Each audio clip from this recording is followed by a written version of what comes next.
Okay guys, what's up? So our last video was a little less than a week ago now. We discussed the pager attack that was done by Israel against Hezbollah units, and also, unfortunately, a number of Lebanese civilians were also killed in Lebanon. And since then, and again, we discussed in the video a number of possibilities of what can happen from this, and we've basically seen near worst case scenario. So we've seen basically all-out war erupt, and sure, there's many news networks and organizations that haven't called it that yet, but we've seen hundreds of people killed in Lebanon now, which is the deadliest number in a day, I believe, was reported by some news network since 2006. So for the Lebanese civilians and the Lebanese population, this is war. There's no question about it. Whether or not it erupts into full-blown boots on the ground by Israel in Lebanon remains to be seen, but it is an incredibly dangerous situation now.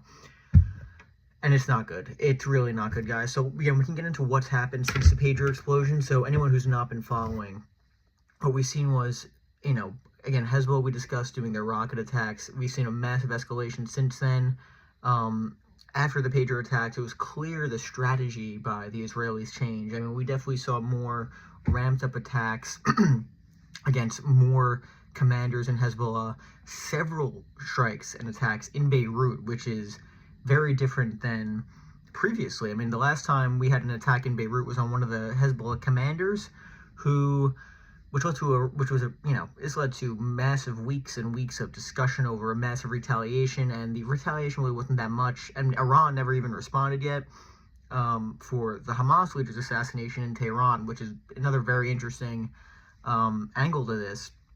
But since then, we've seen multiple Hezbollah commanders killed in Beirut and across Lebanon. I mean, according to multiple reports, U.S. officials, according to anonymous reports from the Washington Post and Wall Street Journal, we've seen a significant amount of Hezbollah's ranks just completely depleted. And again, I don't know, I say to people, you should probably be very skeptical of the news that you're containing, because we don't know the accuracy, what's propaganda, what's not propaganda, but there's no question a significant amount of Hezbollah's munitions was targeted and severely depleted now at this point. I mean, the amount of airstrike that's taken place in Lebanon has been unbelievable the last week or so. It's unbelievable what we're seeing.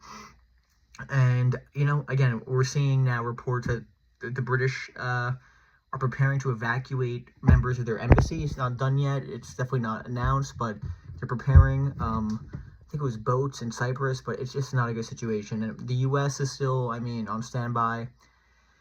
And the thing that makes this even more interesting is the UN General Assembly is this week. So we have all the world leaders now. The Iranian president gave a speech yesterday looking for de-escalation. In his speech, he talked about how they do not want war. And again, Iran has not responded. According to many reports, Hezbollah has actually asked Iran to intervene in this matter, which apparently they're skeptical to do, which is, I think if they really wanted war, we would see them engage. Because Hezbollah, this is one of their proxies, I believe their strongest proxy. If they're taken out, then we're looking at a severely weakened ground game for Iran in that region. So, and it does not look, I don't know. It seems most of the high-level officials are taken out. Nasrallah, the leader, the Secretary General, is still there, but who knows where he is right now. You have to think Israel is targeting him. But the main question now is, does Israel go in? Do we see a ground invasion? What happens with Beirut? We've seen strikes, but nothing like what's happening in Gaza over the last few months at this point. Will that change? We don't know. What we're seeing is there's discussions of a potential temporary ceasefire. The U.S. is looking to broker one, as well as many other world leaders. It's unclear if that's going to work or be successful. As of right now, Israel is saying no, they're not looking to negotiate. If they do negotiate, they will continue to attack through negotiations. I don't know. I don't believe it looks very good in terms of a potential settlement, guys. It's just not good what's happening in the world right now. And then you look at, according to reports, as of last night, Hezbollah actually, for the first time in the war, they didn't strike, but they sent one ballistic missile, I believe it was, at Tel Aviv, which is the first time since the war. It was intercepted, so you have to wonder if it was really intentional in terms of do they really intend to do much damage? I mean, the one question here is, Hezbollah still has long-range munitions. Was that destroyed? But was a significant majority of that destroyed by strikes? We don't know. I don't think anyone does. I'm sure some people know, but it's tough. Again, like I said, it's tough to tell the difference between the propaganda and what's actually real out there. But there's no question Hezbollah can still strike Tel Aviv if they want to. In my opinion, they were not looking to do significant damage. It was more of a symbolic or a gesture of, okay, we can do more, or maybe an attempt to de-escalate, because, you know, does not look like they're doing too good right now, Hezbollah. There's no question about it. They've been depleted, and the Israelis have the upper hand. There's no doubt. And like I said, what does Iran do about this?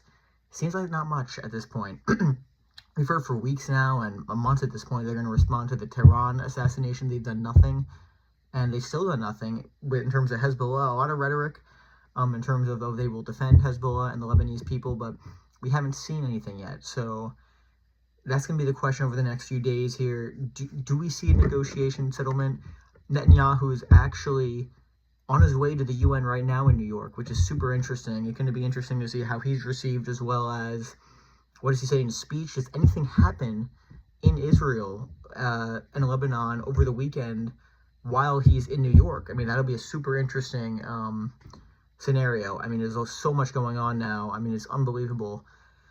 But yeah, I mean, we are on the precipice, guys. I mean, all it takes is one miscalculation, and we're going to see a major regional war here. I mean, you've had the French President Macron say that a war in Lebanon is not in the best interest of Israel and just the wider region in general. I mean, and you've had a lot, even the U.S. has said that Lebanon should not, or a ground invasion of Lebanon is not what is needed. But it's not good, guys. I mean, it's going to come down to whether or not do cooler heads prevail here. But as of now, it's just looking like this region continues to edge closer and closer to total war. And it's not good. Like I said, I think it's war at this point already. We've seen many civilians killed.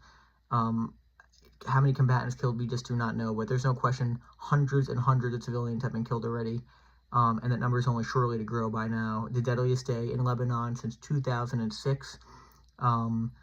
Several hundred killed, and those numbers might only keep going up, guys. So you gotta just hope all the civilians are going to be fine, and it's just not good. So hopefully this comes to a resolution soon, but we will continue to update you on any further developments. Again, the major question is going to be, do we see a ground invasion, or do we see some sort of diplomatic settlement? According to many sources, it does not seem very likely at this point, but hopefully that'll change, and we will see what happens. In other news, we have Hurricane Helene, which is a Category 4, going up the Florida Panhandle for a direct hit, possibly. So that's going to be something to keep looking at, as well as the New York City Mayor, Eric Adams, was indicted on federal corruption charges, which is, again, super stunning. The first time a New York City mayor has ever been indicted, or sitting mayor. Mr. Giuliani was indicted recently, but obviously he's not mayor anymore. But super interesting, guys. Yeah, we'll come out with videos soon, and I'll see you guys in a couple of days, or maybe before that if anything crazy happens, which honestly with this news cycle, anything can happen. So yeah, I'll see you guys later.